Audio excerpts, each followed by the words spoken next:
Karl Tragot Herman, seorang perfeksionis.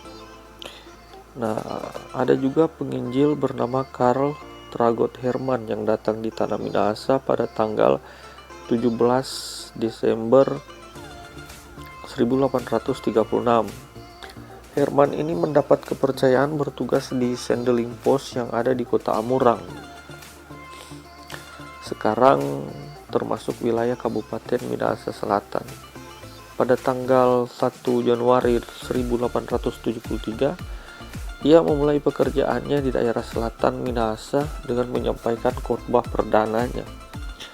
Ketika Herman masuk ke Amurang, kekristenan sudah dikenal di sana. Sayangnya kekristenan di daerah pelayanan Herman tidak berkembang. Hal itu disebabkan karena para pekabar Injil yang datang sebelumnya rata-rata hanya membaptis tanpa adanya pembinaan, serta tidak pernah mengadakan katekisasi. Akibatnya makna yang sesungguhnya dari Kristen itu tidak dipahami dan dimaknai oleh mereka yang telah dibaptis itu.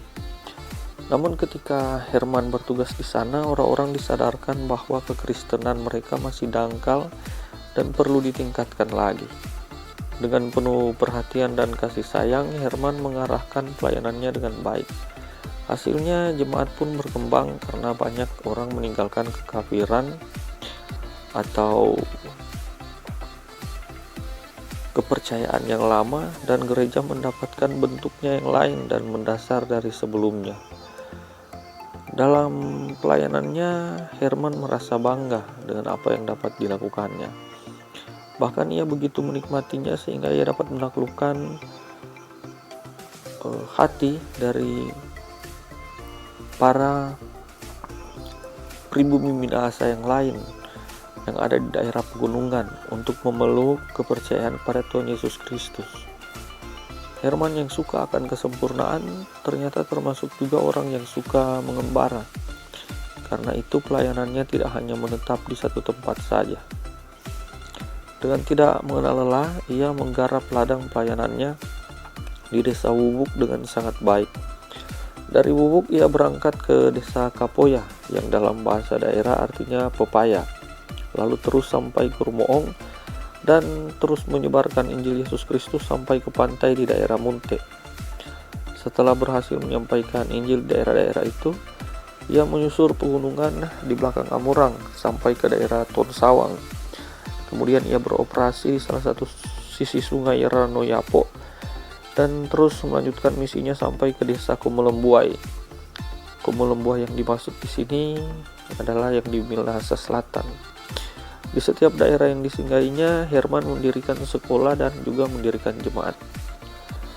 Karl Tragot Herman oleh rekan-rekan penginjil yang datang kemudian dianggap sebagai seorang yang rapih dalam pekerjaannya dan tidak pernah mengenal lelah, apalagi mengeluh. Karena itu tidak heran setiap pekerjaan yang dilakukannya sangat berhasil karena dipersiapkan dengan baik dan matang. Ia memang seorang perfeksionis yang selalu merindukan pekerjaannya sempurna dengan hasil kerjanya yang amat baik. Nah, para penginjil yang datang kemudian menggantikannya itu tidak merasa sulit untuk melanjutkan pekerjaan yang ditinggalkan Herman oleh karena sikap perfeksionisnya tersebut.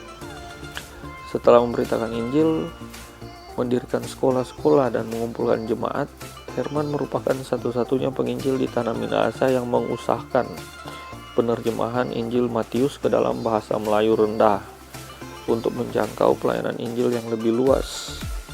Nah, Herman juga mencoba memakai literatur sebagai medianya dengan menyusun buku-buku pelajaran Injil. Sayang usahanya di bidang pelayanan literatur ini tidak mendapat dukungan dari rekan-rekannya, sehingga cara penyampaian Injil melalui literatur tidak berkembang sama sekali. Setelah berkarya sekitar 14 tahun di daerah Minahasa, pada tahun 1831 Herman meninggal dunia kembali ke pangkuan Bapa di surga dan jasadnya dikebumikan di Amurang.